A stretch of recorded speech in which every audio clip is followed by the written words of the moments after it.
Gözünün önüne toza bulanmış, genzi yakan bir kan kokusunun sindiği gürültülü bir savaş meydanını getir. Milattan önce 7. yüzyılın sonlarındayız. Hı hı. Akelaitis bölgesi için Atina ve Mitileni orduları karşı karşıya gelmiş. Binlerce asker silahlarını indirmiş, nefesler tutulmuş durumda. Ortada orduların kaderini belirleyecek teke tek bir ölüm kalım mücadelesi var. Bir tarafta devasa cüssesiyle Atinalı komutan Phrynon duruyor. Kendisi sadece rütbeli bir asker değil, aynı zamanda bir olimpiyat pankration şampiyonu. Yani kuralların neredeyse hiç olmadığı, en acımasız o karma dövüş sanatının ustası. Karşımızda kelimenin tam anlamıyla bir ölüm makinesi var. Herkes de o an Atinalı şampiyonun bu Lesboslu adamı saniyeler içinde paramparça etmesini bekliyor tabii. Karşısındaki Lesboslu nispeten daha mütevazı görünümlü, sıradan zırhlar içinde bir savaşçı. Phrynon tüm o devasa gücüyle kükreyerek saldırıya geçtiği an, O meşhur hamle geliyor. evet, Lesboslu savaşçı beklenmedik, akıl almaz bir hamle yapıyor. Kalkanının altına gizlediği, kimsenin o ana kadar fark etmediği bir balıkçı ağını aniden çıkarıp şampiyonun üzerine fırlatıveriyor. İnanılmaz bir taktik yani. O yenilmez sanılan devasa savaşçı ağın içinde çaresizce çırpınırken Lesboslu adam tek bir kılıç darbesiyle rakibini yere seriyor ve bütün bir bölgeyi tek başına sadece zekasıyla kurtarıyor. Kaba kuvvetin pratik zekaya yenildiği muazzam bir an. İşte gladyatör filmlerini aratmayan bu sahnenin başrolündeki stratejik deha Hürradius'un oğlu, Lesbos'un asker ve devlet adamı bilgesi Pittakos. Bütün bir ömrünü iktidarı ele geçirmek için kanlı savaş meydanlarında geçiren, gücün o baş döndürücü zirvesine ulaşan birinin gün gelip de o gücü tamamen kendi isteğiyle bırakması sence ne anlama gelir? Bugün bilgi bombardımanından uzaklaşıp seninle birlikte gücün insanı nasıl şekillendirdiğine dair bu şaşırtıcı öyküye dalıyoruz. Savaş meydanındaki o balıkçı ağı detayı dinleyen herkesin zihninde canlandırması gereken muazzam bir metafor aslında. Şöyle ki, bu sadece bir savaş taktiği değil, Pittakos'un tüm hayat felsefesinin keskin bir özeti.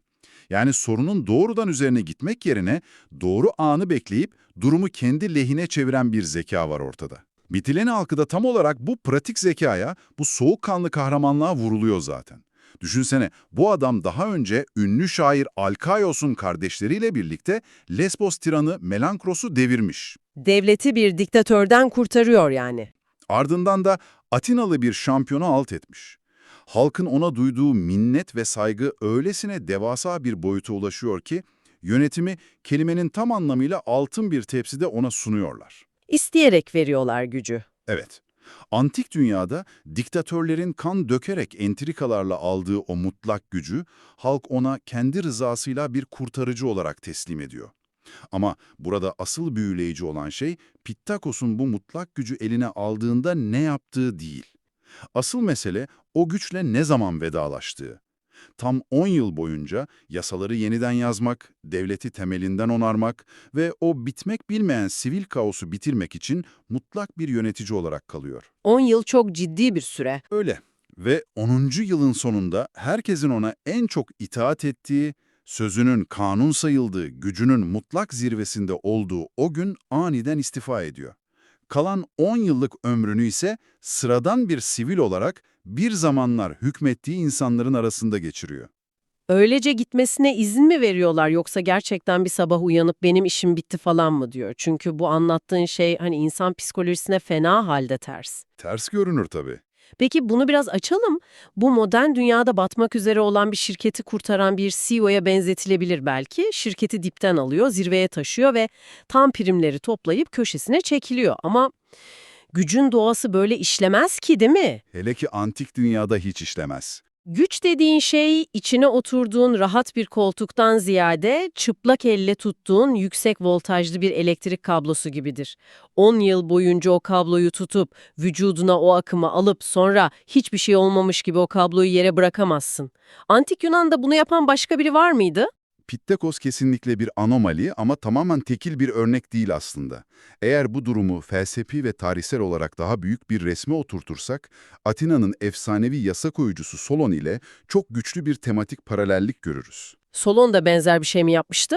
Evet, Solon da Atina'da toplumsal sınıflar arasında kan dökülmesini engellemek için devrim niteliğinde yasalar yapmıştı. Sonra bu yasalar kendi etrafında bir tiranlığa dönüşmesin diye gücü bırakıp 10 yıllık bir seyahate çıkmıştı. Ama Pittakos'un durumu ondan çok daha radikal. Neden ki? İkisi de 10 yılın sonunda gücü bırakmış sonuçta. Şöyle ki, Solon aristokrat bir yasa koyucuydu, Pittakos ise kanlı savaş meydanlarından gelen, kılıç sallayan, tiran deviren bir asker. Yani Solon gücün felsefesini biliyordu ama Pittakos gücün o karanlık şiddet dolu yüzünü bizzat yaşayarak öğrenmişti. Rakiplerine ağla boğan bir adamdan bahsediyoruz sonuçta.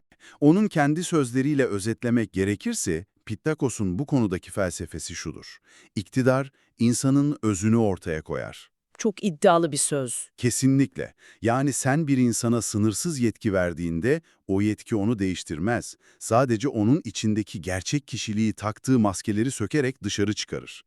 Pittakos 10 yıl boyunca o mutlak gücü elinde tuttu ve özünün ne olduğunu bütün Lezbos'a kanıtladı. Gücün onu bir canavara dönüştürmeyeceğini gösterdi yani. Evet, o elektrik kablosunu senin tabirinle yavaşça yere bıraktı. İktidar insanın özünü ortaya koyar. Dönemin en kudretli krallarından biri olan, bugün bile Karun kadar zengin deyimine ilham veren Lidya kralı Kroisos ile inanılmaz bir diyaloğu var. Kroisos bütün o altınları, saraylarıyla falan kasılarak Pittakos'a bir soru soruyor. Diyor ki, dünyadaki en büyük iktidar hangisidir? Tabii kendi adını duymayı bekleyerek soruyor bunu. O kibriyle kendi servetini duymayı bekliyor ama Pittakos parmağını kaldırıp ahşap bir nesneyi, daha doğrusu alacalı tahtı gösteriyor ve alacalı tahtın iktidarı cevabını veriyor. Bu Kroisos gibi bir monarkın kibrini tek cümleyle yerle bir etmesi açısından muazzam. Ama felsefi olarak bu alacalı taht tam olarak neyi simgeliyor? Alacalı taht, antik dönemde sıradan bir oturma alanı değil aslında. Yasaların yazılı olduğu, ahşaptan yapılmış, üzeri boyalı ve çeşitli desenlerle süslenmiş kurumsal bir yapı bu. Yani Pittakos'un Kroisos'a verdiği bu cevap, modern anayasacılığın ve hukukun üstünlüğünün antik çağdaki en zarif ifadelerinden biri. Dünyanın en zengin adamının gözlerinin içine bakarak diyor ki, senin sahip olduğun en büyük güç o hazineler değil. En büyük güç bir toplumu bir arada tutan, o kuralların, sınırların temsil edildiği tahta parçasıdır. Yani yasalardır. Kişisel otoritenin geçici, kurumsal adaletin ise kalıcı olduğunu savunuyor. Ve işin güzel tarafı bunu sadece krallara havalı görünmek için söylemiyor. Her hücresine işliyor bunu. Gerçekten söyledikleriyle yaptıkları birbirini bu kadar tutan çok az figür vardır. Yönetimi bıraktığında Mitilenelliler ona minnetlerini göstermek için sen bizi kurtardın, al bu devasa topraklar senin olsun diye inanılmaz bir servet teklif ediyorlar. Normalde kimsenin hayır diyemeyeceği bir teklif. Kesinlikle. Normal bir insanın hak ettim ben bunu deyip üzerine konacağı bir şey ama Pittakos o devasa arazinin içinden sadece ufacık bir parça bir bağ veya bahçe kadar bir yer alıp o meşhur yarım bütünden daha çoktur sözünü söylüyor. Aynı şekilde Kroisos'un altınlarında da reddediyor. Evet, Kroisos ona hazinemden istediğin kadar altın al dediğinde Pittakos, kardeşim çocuksuz öldü, ondan kalan miras sayesinde zaten istediklerimin 2 katına sahibim, fazlasına ihtiyacım yok diyerek reddediyor. İnsanoğlunun yeter diyebilme kapasitesinin vücut bulmuş hali resmen. Yani biz sıradan insanlar hep piyangoyu kazansam asla değişmem, gücü elime alsam adil olurum falan diye hayaller kurarız. Ama bu adam toprağı reddediyor. Dünyanın en zengin adamının altınlarını itiyor. Buraya kadar her şey bir destan gibi kusursuz ama tarihi figürlerin hayatı pürüzsüz mermer heykeller gibi değildir. Değildir tabii. Yani bu adamın hiçbir zaafı, hiçbir kırılma noktası yok muydu? Kusursuz görünen bu vitrinin arkasında ne var? Çok haklı bir şüphe bu. Tarihte hiçbir figür, hele ki milattan önce yaşamış mutlak bir yönetici, sürekli felsefi zaferlerle yürümez. Kamusal alanda devleti, orduları kontrol edebilen o bilge adamın hayatının en karanlık, en trajik sınavını vereceği bir an var önünde. Felsefesinin test edildiği o nihai an. Sadece teoride mi kalacak yoksa eyleme mi dökecek bunu göreceğimiz o. Evet, hikayenin en can alıcı noktasına geliyoruz o zaman. Pitakos'un oğlu Tiraios'un ölümü. Tiraios, komşu şehir Kime'de bir berber dükkanında otururken bir demirciyle aralarında bir tartışma çıkıyor. Ve o demirci eline geçirdiği bir baltayla Tiraios'a vurarak onu oracıkta öldürüyor. Bir babanın alabileceği en korkunç haber bu herhalde. Oğlu sıradan bir tartışma yüzünden kanlar içinde bir berber dükkanında can veriyor. Kime halkı dehşete düşüyor tabii. Düşünsene öldürülen genç tiranları devirmiş, devasa şampiyonları ağla boğmuş, Lesbos'un mutlak hakimi Pitakos'un oğlu. Kimileri büyük bir panik yaşıyor o an. Haklı olarak. Panik içinde katili derhal yakalıyorlar, zincire vurarak Pitakos'un ayaklarına gönderiyorlar. İşte işler burada gerçekten ilginçleşiyor. Sen evladını kaybetmiş acılı bir babasın, aynı zamanda tek bir emrinle o katile dünyadaki en korkunç işkenceleri yapabilecek mutlak bir güce sahipsin. Hatta şehri bile haritadan silebilirsin. Kimya şehrini bile yok edebilir. Ama Pitakos adamı affediyor. Asker kökenli bir baba evladının katilini öylece nasıl salıverir?